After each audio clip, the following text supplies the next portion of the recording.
Assalamualaikum warahmatullahi wabarakatuh. Alhamdulillah ala rasulihil karim wa la hawla wa la quwwata illa billahil aliyyil azim. Alhamdulillah, berpuji dan syukur kepada Allah Subhanahu wa taala telah mempertemukan kita dalam majelis perkara ini. Mudah-mudahan Allah Taala menambahkan bagi kita kebaikan dunia dan akhirat. Dan lagi ini kita sambung di kita yang ke-25, di mana musannif Allah Taala menyebut ma taraka minal jahli syai'an man arada an yuhditha fil waqti ghayra ma adharahu Allah fihi. Tiada meninggalkan sedikit pun dari kebodohan. Siapa yang berusaha akan mengadakan sesuatu dalam suatu masa selain dari apa yang dijadikan oleh Allah di dalam masa itu. Musannif mencaratkan sungguh amat bodoh seorang yang akan mengadakan sesuatu yang tidak dikehendaki oleh Allah. Di dalam lain pasal ada keterangan, tiada suatu saat yang berjalan melainkan di situ pasti ada takdir Allah yang dilaksanakan. Firman Allah Taala, "Kullu yawmin huwa fi sha'n." Tiap hari yang tiap saat Dia yakni Allah menentukan urusannya. Mencipta, menghidupkan, mematikan, memuliakan, menghina dan sebagainya. Maka sebaiknya seorang hamba menyerah dengan rela hati kepada hukum ketentuan Allah pada setiap waktu, sebab ia harus percaya kepada rahmat dan kebijaksanaan kekuasaan Allah Subhanahu wa taala.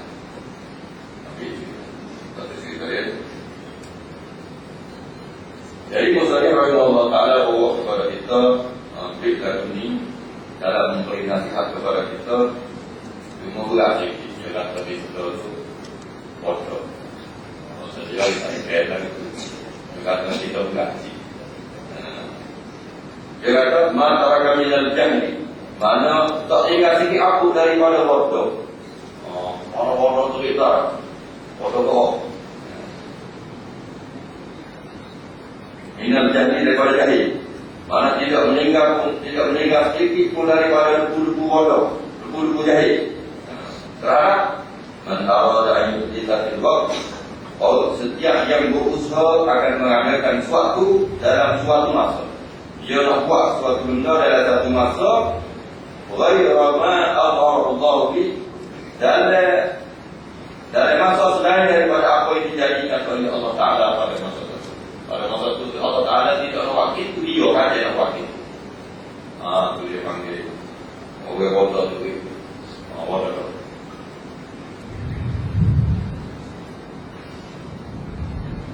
Nasihat terbuku kepada anak-anak murid dia itulah kita nak buku anak masalah dia kata bodoh tu cuma perlu untuk kita tengok boleh jadi mengagum tak apa buat sebab sungguh amat bodoh seorang yang akan mengadakan sesuatu yang tidak dikehendaki oleh Allah Subhanahu wa taala. Allah Taala tak kandung di wala itu, dia kandung nak buat. Bila dia kandung nak buat, maka dia paling tak jadi. Di zaman dia mula-mula jumpa dengan api. Ada sekali dengan dia kata, minta izin. Dia saya pacung, kau raja lebih mati sekali. Jadi setiap hari tak ada lah. Dan dia air darjah lebih. Kita masuk lagi. Sudah rasa dia ke darjah, tunggu dia darjah. Maka boleh kamunya pun dia tak jadi tak akan pun. Ketentuan jalan. Jaga-jaga dia. Jalan-jalan. Allah Ta'ala wa'ala. Allah. Tapi yang tidak sekalian, kalau kita baca apa yang telah dikarang oleh ahli sejarah daripada cerita-cerita yang berlaku di zaman sahabat selepas sepeninggalan Nabi Muhammad sallallahu alaihi wasallam, sekaligus kita jatuh air mata kerana berlaku fitnah yang kita kata boleh jadi di sisi kita bagus program online yang tak berlaku.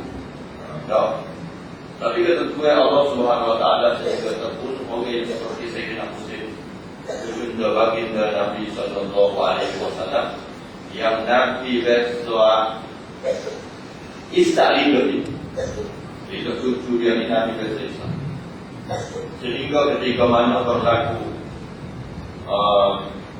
penangkapan terhadap Husain, ketika mana dia duduk oleh tempat dia tu, dan pada masa itu ada sahabat yang duduk dengan dia, tersinaknya Abdullah bin Zubair yang ada bersama dia pada masa itu, yang melari dia daripada Rasul kan bahaya di sisi aku nampak benar bahaya. Tapi saya nak kata bahaya tak bahaya pun dengan tujuh keluarga ini saya pernah berkata kata Ibn Zubair sana pun boleh jadi orang-orang syiah sedang menanti kamu. Kalau ayah kamu dia bunuh, pakai kamu dia tak bunuh.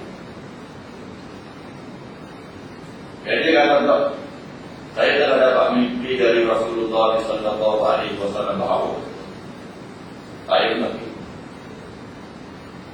Nabi bila dia dikepung oleh dua atau beberapa orang dalam kepung dia, dan Hajjaj pada masa itu telah merintahkan supaya 70 orang ini dihalang daripada mereka. Masalah balik panglima dia yang dari bunuh Sayyidina Husain dan dibawa lagi untuk dari pejabat dia. Ketika mana Hajjaj masuk dari titik pejabat dia mendapati pada Sayyidina Husain dengan hidup dia rumpit jadi maka Hajjaj menangis. Hajjaj kata ingat seperti inilah apa yang telah diperingatkan oleh Rasulullah Sallallahu Alaihi Wasallam daripada orang yang mengatakan bahawa lidah ni tidak Rasulullah itu ni menjadi saksi berlakunya pembunuhan terhadap Sayyidina Husain. Sama ada kita rasa atau tidak rasa dia berlaku dan sempurna dan pasti dia berlaku. Itu ketentuan. Itu fitnah yang berlaku. Sayyidina Utsman bin Affan radhiyallahu anhu di hari pembunuhan berlaku kepada beliau, di waktu malam dia telah pakai baju dengan pakaian yang sangat emas, baju robek, dan malam dia telah bermimpi esok berpuasa dan kamu akan bersama-sama dengan kami berpuasa bersama kami bersama Rasulullah Sallallahu Alaihi Wasallam. Maka Sayyidina Utsman kekal di rumahnya ketika mana pembunuhan berlaku kepadanya. Sayyidina Utsman sedang baca Al-Quran, tiba-tiba daun jatuh atas Al-Quran yang dibaca, mana dia ditikam. Walaupun ramai pada masa itu minta supaya Sayyidina Utsman jangan berada di rumahnya pada waktu itu, tapi Sayyidina Utsman kata tidak. Aku sudah mendapat isyarat daripada Rasulullah Sallallahu Alaihi Wasallam bahawa aku akan berpuasa bersama baginda Nabi Sallallahu Alaihi Wasallam di sana dunia. Begitu. Malah itu maksud yang sudah ditentukan baginya. Saudara mereka, para sahabat Nabi Sallallahu Alaihi Wasallam melihat masa mereka, detik demi detik yang berjalan dari kehidupan mereka, seolah-olah itu lalu kehidupan mereka yang mereka nampak jalan-jalan kejayaan bagi. Walaupun itu dari buku yang dinikmati fitnah dan masalah, tapi di sebaliknya ada pengejaran-pengejaran besar hasil daripada perebutan dan salah faham yang berlaku di kalangan masyarakat. Dan inilah perkara yang sangat perlu untuk kita melihat dan bincang bersama, untuk tiap-tiap kita tidak melihat kepentingan pribadi kita menjadi lebih besar daripada kepentingan umat. Di dalam peperangan Siffin, Sayyidina Ali radhiyallahu anhu kata, orang yang mati di kalangan itu dan orang yang mati di kalangan Muawiyah, kedua-duanya masuk surga. Dan Sayyidina Ali menjadi imam semasa sembahnya jenazah terhadap tentera-tentera yang mati syahid, walaupun selama 40,000. Sama ada di sebelah Sayyidina Ali atau di sebelah Sayyidina Muawiyah, dan kedua-duanya menjadi pejuang dalam membela hak-hak agama Allah pada masa itu. Walaupun berlaku salah faham, ada sedikit sebab. Misalkan kita kalau berlaku perbalahan ataupun perebutan, kalau dia tidak berlaku kerana Allah ataupun tidak berlaku kerana membela hak dan agama Allah, ditakuti. kita membela sesuatu yang tidak benar. Jadi terjadi peperangan atau terjadi masalah, maka takut kita tidak dijamin untuk berada dalam surga bersama dengan syuhada. Maka itu kita kena tengok. Jadi kita tengok banyak hal, banyak perkara. Jangan sebab salah faham ataupun salah cerita yang telah menyebabkan kita gagal mengawal suasana. Sebab itu ada banyak cerita yang kita tengok dan kita dengar. Kita kena banyak menilai nilai-nilai positif dia dan jangan dengar kabar-kabar ini yang boleh jadi dia adalah satu perkara yang bahaya. Boleh jadi dia merosakkan pandangan kita kepada seseorang, atau boleh jadi dia mengandung fitnah yang membawa bahaya kepada saudara-saudara kita yang lain.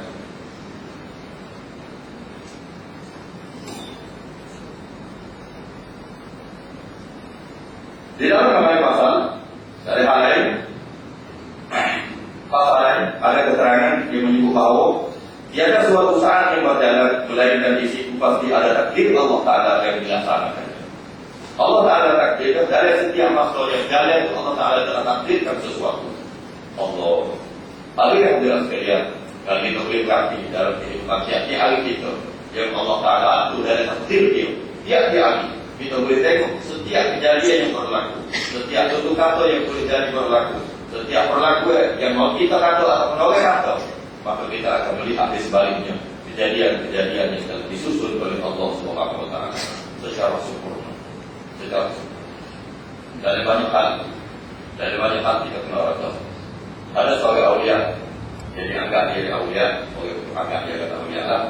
Kata dia, aku tidak pernah tidak rasa dengan apa yang Allah Ta'ala tentukan bagiku selama 40 tahun yang lalu. Tidak pernah sesuatu maha kuasa bahawa Allah Ta'ala menjadikan sesuatu bebanan kepadaku dan ini kesalahan dari kita Allah Ta'ala. Tak pernah. Sejak 40 tahun yang lepas. Dan aku telah bersarat dari segala hal yang telah ditentukan oleh Allah Subhanahu wa Ta'ala. Dan aku melihat setiap kejadian yang berlaku itu adalah hasil daripada ketentuan Allah Ta'ala.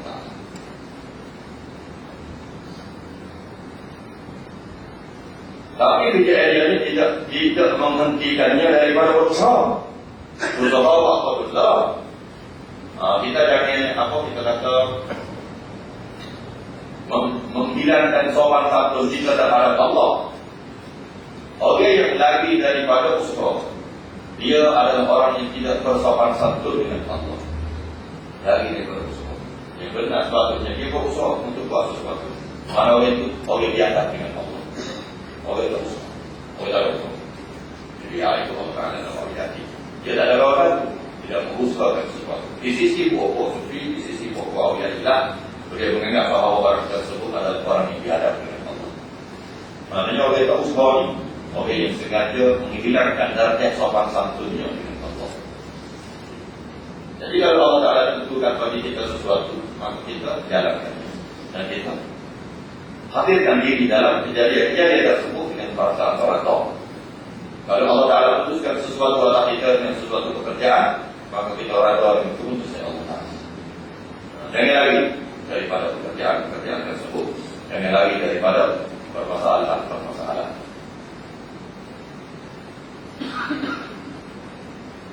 Firman Allah Subhanahu wa Ta'ala, "Kullu yawmin huwa fi sya'n." Setiap waktu, setiap hari, dia sangat berlaku. Dia yang Allah Ta'ala menentukan urusan. Allah Ta'ala dilakukan hari-hari ada itu. Lewat berlalu ini memang dalam urusan Allah Ta'ala. Kalau kita boleh tengok kejadian yang berlaku dalam kehidupan para sahabat Nabi Sallallahu Alaihi Wasallam, kita akan dapati tiap-tiap hari, tiap-tiap waktu dan peristiwa yang berlaku dalam kehidupan mereka merupakan sunnah Allah Ta'ala untuk mengajarkan umat di belakangnya. Hadirin sekalian, bayangkan kalau kita tengok kejadian yang berlaku dalam pernikahan Siti Zainab radhiyallahu anha dengan Zaid bin Harithah radhiyallahu anhu. Zaid bin Harithah apa dia adalah anak Nabi.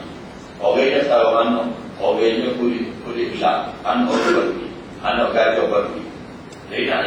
Zainab ini salah seorang daripada sepupu baginda Nabi Sallallahu Alaihi Wasallam dari keluarga dari kalangan keluarga bangsawan Arab. Quraisy yang terutama daripada keturunannya rantaian nenek itu adalah daripada orang-orang spook, orang yang hebat-hebat sejak daripada nenek dia lagi.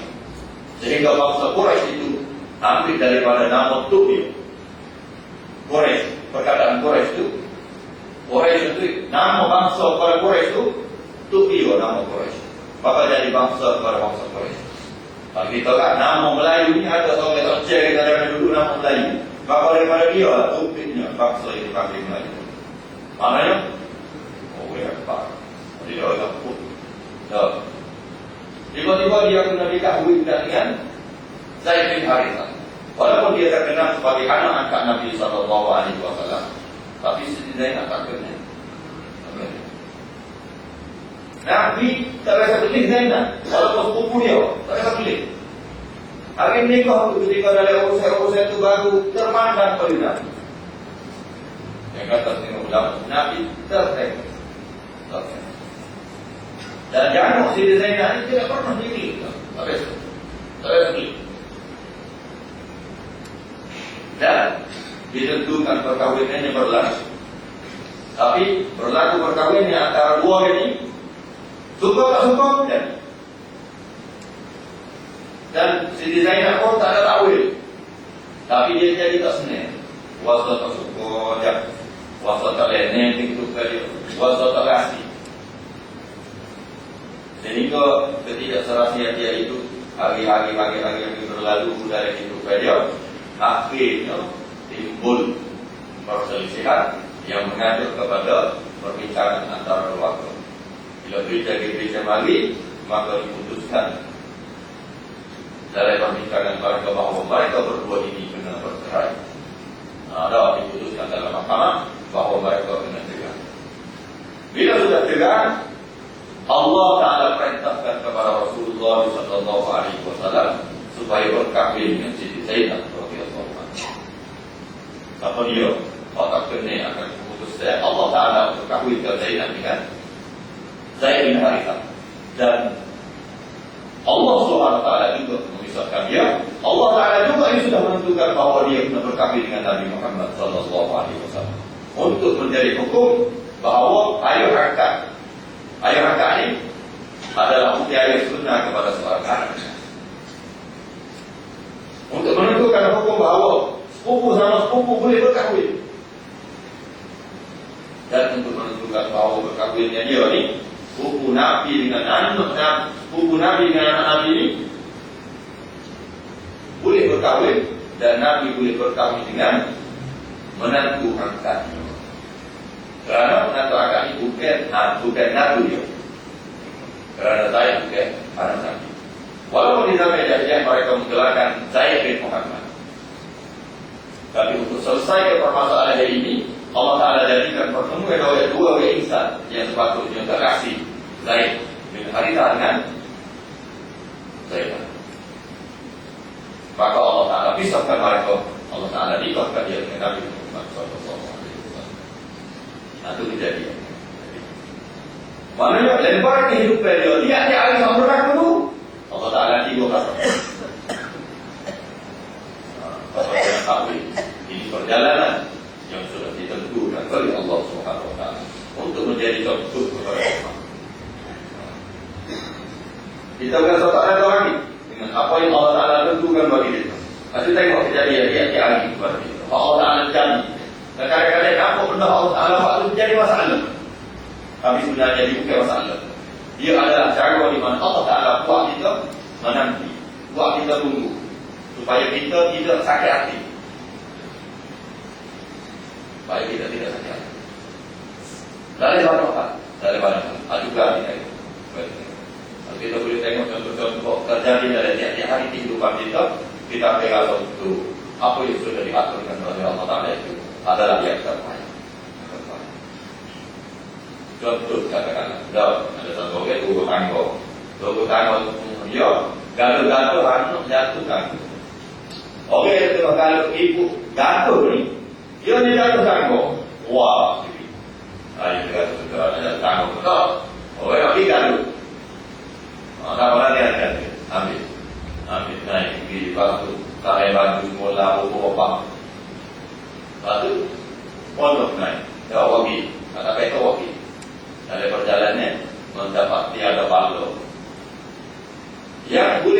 Kalau dia dukung lebih awal sikit, dia akan kepada dia adalah hebat. Tapi untuk Allah Ta'ala selesai permasalahan tadi, Allah Ta'ala buat kita dan tetap. Jadi bila kita tengok kejadian ini, komplain Allah Ta'ala. Kalau aku lalu sikit, boleh jadi gelap juga tadi. Menyebabkan aku yang akan kepada. Nanti kita tengok. Apabila Allah Ta'ala menunjukkan sesuatu, jadilah kita orang yang repot. Kerana dia tidak berlaku itu dalam urusan sama. Cuma yang ingat perkara, jangan lari daripada usaha. Kerana kalau lari daripada usaha adalah orang yang biadab dengan Allah. Habis ini. Allah Ta'ala mencipta, Allah Ta'ala menghidupkan, Allah Ta'ala mematikan, Allah Ta'ala memuliakan, Allah Ta'ala menghina, dan Allah Ta'ala buat segala sesuatu. Sebabnya Allah Ta'ala tipu orang waktu. Kalau ada kalau kita tengok benda-benda hal jadi itu, jadi ada kemana kok? Sama ada kita ada atau tidak ada? Ini ciptaan Allah Ta'ala. Saya rasa suka kadang-kadang bila kita baca hadis Nabi Sallallahu Alaihi Wasallam mendapati ada satu hadis bahawa apabila Allah Ta'ala melihat seorang lelaki tak ada masalah, tak ada kamu-kamu, maka Allah Ta'ala perintahkan dua yang mereka. Dia kata kamu dikuatkan dia terhadap budak ini, maka bawa untuk dia satu masalah supaya dia kembali kepada Allah Ta'ala. Baginya satu masalah supaya dia yang ada masalah. Dia ada masalah dari permasalahan yang dia nak selesai, dia minta bantuan Allah Ta'ala. Sama ada di semaya, yang semaya yang minta dengan Allah. Sama ada di meraihkan dari doanya, sama ada dia meletakkan hati dia harapkan kepada Allah, sama ada dia merasa kebergantungan dia kepada Allah Ta'ala itu lebih besar. Supaya benda ini lebih ikatan dia dengan Allah, supaya hatinya ada ta'alluq dengan Allah, hatinya ada ikatan, ada kebergantungan dengan Allah. Ini orang yang Allah Ta'ala katakan bagi mereka masalah. Kerana sebenarnya masalah itu adalah ikatan antara dia dengan Allah. Jika ada masalah, Allah Ta'ala selesai apa? Allah Ta'ala diri juga belum selesai. Sebab itu kadang-kadang sakit pun Allah Ta'ala beri, sembuh pun Allah Ta'ala yang menyembuhkan. Allah Ta'ala Allah Ta'ala yang memberi kehidupan, Allah Ta'ala menghidupkan kita, Allah Ta'ala mematikan. Sama ada Allah Ta'ala mematikan kita, atau mati ambil keluarga kita, atau mati oleh dengan kita, baru kita pakai. Setiap orang yang mati di keliling lain kita, kita pakai kata buaya mati dia. Kalau kita kata bahawa mati hidup sangat dekat dengan kita. Allah Ta'ala matikan orang yang istilah kita, Allah Ta'ala matikan muayat kita, maka kita akan berkata bahawa kematian itu dekat dengan kita. Jadi kita jadi berkata lama mati, masa tiap-tiap hari kami nyamuk. Jadi lama-lama kita akan berkata mati. Mati masa dia esok hidup. Jadi kalau kita janji, bahawa 20 tahun lagi selesai tunggu mobil. Boleh kita janji. Kita rasa sesuai itu? Tak. Pernah sekali berlaku pada Sayyidina Abdullah bin Abbas. Dia telah dilihat sebagai Rudet dan Usbullah. Rasulullah panggil, kata Rasulullah SAW panggil kata, Hei Ibn Abbas, Hei Abdullah, ada kamu rasa cahaya yakin bahawa kamu itu Usbullah lagi? Tak kau Rudet bagi Usbullah? Allah, itu bukan Usbullah. Tak ada yang boleh tak tahu. Bahawa kita berasa percaya bahawa kita akan hidup. Sedangkan mati adalah sesuatu yang sangat dekat dengan kita. Allah, hadir adalah sekalian. Kita kena banyak kira atas diri kita. Jadi kita akan tanggung jawab kita dengan Allah. Berasa dan kembahan itu lahir dalam diri kita. Allah Ta'ala yang memberi kemuliaan. Memuliakan itu Allah Ta'ala menghinakan Allah Ta'ala yang menghinakan. Waktu mereka kedua Allah Ta'ala itu ketika Bani Abbasiyah buat serangan terhadap Bani Umayyah selama 20 tahun pemerintahan Bani Umayyah. dan dijatuhkan selepas Khalifah yang ke-14 jatuh Bani Umayyah, orang Umayyah selepas 14 orang kacau, 14 orang Khalifah. Maka naik Khalifah yang pertama di kalangan Bani Abbasiyah. Maka dia baca wa tu'izzu man tasha'u wa tudhillu man tasha'u biyadikal khair innaka 'ala kulli syai'in qadir. Allah Ta'ala, Engkaulah ya Allah yang memuliakan, dan Engkaulah ya Allah yang menghinakan. Wa tudhillu man tasha'u, biyadikal khair, di tangan Engkaulah segala kebaikan. Wa huwa 'ala kulli syai'in qadir, dan Dialah Allah yang berkuasa atas segala sesuatu. Allah Ta'ala itu yang Allah Ta'ala juga yang menghinakan. Semua itu sudah diatur oleh Allah. Sehingga berlaku kepada At-Tahri Khawi hadis dia telah mari jumpa dengan Imam Ahmad. Di satu masuk dia banyak, dia masuk dari kampung, mana-mana kampung dia masuk, dia cari orang ahli. Kata dia sekali, orang dari kampung orang ahli kan. Aku nak berujuk dengan dia. Apabila dia kalah, maka dia tutup kepahaman aku, ideologi aku. Tapi kalau aku kalah, maka aku akan tutup dia.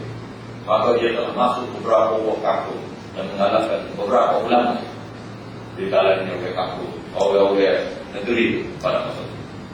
Sehingga dia telah masuk di negeri Imam Ahmad dan dia telah persoalkan beberapa persoalan. Antaranya dia telah soal kepada Imam Ahmad setelah janji dia janji dengan Imam Ahmad. Kalau sekiranya Imam Ahmad kalah, baru dia kena jadi pengikut kepada orang hadis ini, orang yang ada, orang yang tidak bertuhan kepada Tuhan. Dia telah tanya Imam Ahmad, gapo di mana roh itu mana? Roh dengan. Jadi Imam Ahmad tak jawab. Kebetulan lalu orang itu susu dipanggil. Panggil sini orang. Dia kata, dia orang yang susu boleh lagi lah. Dia tanya kau yang ada ini. Dia tanya lemuk susu lemah. Lemuk susu tu kawan. Lalu kawan tanya. Kalau itu tanya roh lemah, kalau ini tanya lemuk. Besar susu lemah. Jadi lah, baru dari itu dia ambil lemon. So, cuma dia tanya kok enggak sikitnya. Dia tak tanya lima. Jadi kalau tanya tu, kenapa tu kok? Dia tanya gapo kerja Allah Ta'ala dan setelah Ibrahim sudah berhenti daripada menyampaikan wahyu kepada para Rasul. Rasul ada tak? Kepada Rasul ada Ibrahim. Tugas dia seperti yang direngekkan oleh bahwa dia menyampaikan wahyu kepada Nabi, pada Rasul. Para Nabi ada. Gapo dia? Dia yang Allah Ta'ala tentu. Dia tanya dia Allah Ta'ala. Kalau perintah Ibrahim menyampaikan kepada Nabi, atau Nabi ini dia Allah Ta'ala apa? Dia tanya. Bagaimana Ahmad kata begini, dia jawab soalan ini enggak sih? Dia kata aku boleh jawab soalan ini, tapi saya boleh jawab daripada mimbar dan kamu tutup kau. Gitu. Jadi ada dikata takut itu. Bagaimana Ahmad telah naik, ada mimbar apa? Dia dulu tak tempat, ada dulu dan ada itu kau. Bagaimana Ahmad kata? Allah Ta'ala memuliakan Allah yang dia muliakan dan Allah Ta'ala menghinakan orang-orang yang dihinakan. Allah Ta'ala maknanya saya juga akan timpa. Allah Ta'ala waktu kamu jadi Allah Ta'ala. Ini keputusan hak Allah Ta'ala dan Allah Ta'ala yang mengaturkan segala sesuatu. Nanti yang jelas sekalian, kalau kita lihat sini kita kira melihat Allah sedang mengatur segala sesuatu. Dia juga dari urusan Allah Ta'ala. Dan maka sebaiknya seorang hamba Sebaiknya seorang hamba menyerah dengan rela hati kepada hukum ketentuan Allah Ta'ala. Ini kesimpulan hadisnya. Maknanya jangan dibodoh dengan dia tidak patut ditempat. Tapi kita kena buat dia yang Allah Ta'ala perintah untuk itu. Dan apa yang Allah Ta'ala redha untuk itu. Dan kalau Allah Ta'ala redha, Allah Ta'ala buat sesuatu, maka kita si hamba yang kedua tadi ini kena redha khususnya yang Allah Ta'ala telah tentukan bagi kita. Jadi sebaiknya seorang hamba menyerah dengan rela hati kepada hukum ketentuan Allah Ta'ala pada setiap waktu. Setiap waktu Allah Ta'ala dia. Sebab dia harus percaya. Dia harus percaya di mana dia mesti percaya kepada rahmat dan kebijaksanaan kekuasaan Allah. Tidak percaya bahwa apa yang Allah Ta'ala itu sama ada kita kasih gembira dengannya atau kita rasa tidak gembira dengannya. Boleh jadi di sebaliknya ada sesuatu yang lebih baik. Walaupun kita tak suka, tapi ada sesuatu yang tidak baik walaupun sesuatu itu kita suka. Ini perkara yang telah Allah Ta'ala lakukan dalam hidup tiap-tiap orang manusia. Kadang-kadang nampak tentu tidak suka, tapi rupanya dia tidak baik di sisi Allah Ta'ala. Memang itu. Ini masalah. Cuma sing ulama tasawuf kata al-waqtu kas-sayf. Masa ini seperti pedang. Masa ini seperti pedang. Supaya kita tidak melalukannya saja-saja lalu. Kerana masa itu akan memotong. Masa akan memotong. Walaupun memang kita kira-kira masa itu emas. Mana masa itu sangat berharga di sisi setengah. Oke, mana Pujaga mengatakan bahwa masa itu emas. Oke, masa itu sesuatu yang sangat berharga. Pentingnya kepada kita, masa-masa Allah Ta'ala dalam menentukan bagi kita nanti kita bertindak dengan kerjaan-pekerjaan yang wajar atasnya. Setengah-setengah ulama menganggap bahwa tidak wajar kepada tiap-tiap manusia untuk dia melakukan sesuatu maksudnya, kecuali dia berusaha untuk melakukan perkara-perkara besar dalam kehidupan. Dan Nabi Sallallahu Alaihi Wasallam semenjak hari dia dilatih menjadi Rasul Sallallahu Alaihi Wasallam, Nabi kata semenjak hari ini dia ada rehat lagi bagi. Semenjak hari ini maka tidak ada rehat lagi bagi dia.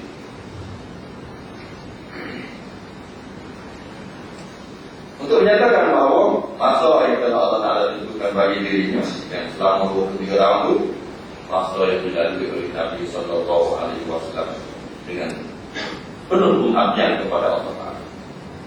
Jadi setiap kita ada yang meneliti hari-hari dan masa-masa lalu dengan kita ini, maka kita kena banyak kaki apa yang telah Allah Ta'ala tentukan bagi kita. Lepas itu kita jangan lepaskan dia berlalu begitu saja. Sehingga setengah daripada ahli-ahli ibadat ini mereka akan nyawa bersama dengan zikir-zikir kepada Allah Ta'ala. Takut berlalu masa-masa itu berlalu dengan kosong. Lalu dengan kosong. Tasir lalu dengan kosong. Kecuali setiap masa itu diisi dengan pengabdian kepada Allah Ta'ala. Maksudnya, maknanya kita zikir setengah-setengah ulama ketika mana di ujung sedang kita masa kita nak tidur kepada boleh diapi dengan kalimat-kalimat zikir kepada Allah. Subhanallah, Allahu Akbar, la ilaha illallah, kita memuji Allah Ta'ala sehingga kita tidur. Dan jaga-jaga sebut nama Allah selalu dengan sekurang-kurangnya la ilaha illallah. Jaga sebuah waktu selalu bagi pandai sebagai hamba Allah Ta'ala. Jika tidak, maka berlalu masa-masa. Kerana sebenarnya ulama kata di sisi pokok awliya ilahi dia kata al-ghaflatul kabar. Al-ghaflatu wal kabar. Lalu dosa besar.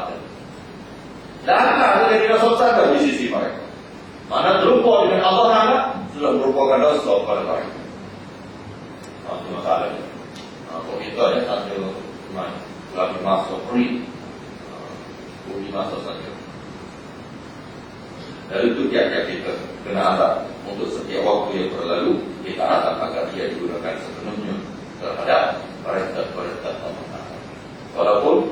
Walaupun kita nanti itu. Kamu ingat masa dulu, saya suka kadang-kadang saya kerja luar saya. Dia tulis, kata dia tulis dia, tapi dia tulis sama tu, dia buat dia luar dia. Masa ni pada, masa ni terok kita, masa ni tu ngaji, masa ni semua tu. Sekarang kau pukul 12 tidur tu dia tulis itu. Bulan 45 saya halu-halu. Pukul 12 tidur. Kita kata ada lagi masa saya halu-halu. Tidak ke masa tu, jangan pergi. Dia kata saya halu-halu tu sikit. Itu dia. Poin-poin itu saya halu-halu tu menzikirkan kalimat-kalimat Allah Ta'ala seperti itu. Oleh itu, ajarlah dia itu bayar hal-hal. Ibu dah tanya. Dan ini dia hal-hal. Jadi nak ke mana kita kata bayar hal-hal? Maksudnya, bayar hal-hal itu ini kalau boleh baca begitu. Jadi semua ulama masa itu digunakan sepenuhnya dengan fikir kepada Allah. Barulah kita jaga mengucapkan la ilaha illallah kata semua ulama. Orang yang mengapi masa dia situ, lepas tu bila masa dia dengan itu, jaga pula. Seolah-olah dia jaga dengan mengingati Allah Ta'ala juga, maka baiklah. Masa di antara dua zikir ni, masa tu dianggap zikir. Masa tu dianggap zikir. Kalau kita ke sini lala, itu dalam keadaan lala, jaga lala juga dengan Allah. Masa berlalu dari itu dalam keadaan lala. Saja. Sedangkan kalau kita tidur dalam keadaan ingat Allah Ta'ala, jaga dalam keadaan ingat Allah Ta'ala, antara masa waktu tidur pagi itu dalam fikir kepada Allah. Maafkan. Semoga Allah Ta'ala memberi ruang kepada kita kepada ruang kebaikan dan menyebabkan kita sentiasa dikir sebagaimana dengan ibadat yang mendakwakan diri kepada Allah Ta'ala, dan kita doakan agar kita diberi kekuatan dari sisi Allah Ta'ala untuk benar-benar menjadi hamba-Nya insya-Allah. Aku qouli hadza wa astaghfirullah. السلام عليكم ورحمة الله تعالى وبركاته. اللهم أرنا الحق وارزقنا اتباعه وأرنا الباطل باطلا وارزقنا اجتنابه برحمتك يا أرحم الراحمين. وصلى الله وسلم على محمد النبي الأمي وعلى آله وصحبه أجمعين. سبحان ربك رب العزة عما يصفون وسلام على المرسلين والحمد لله رب العالمين.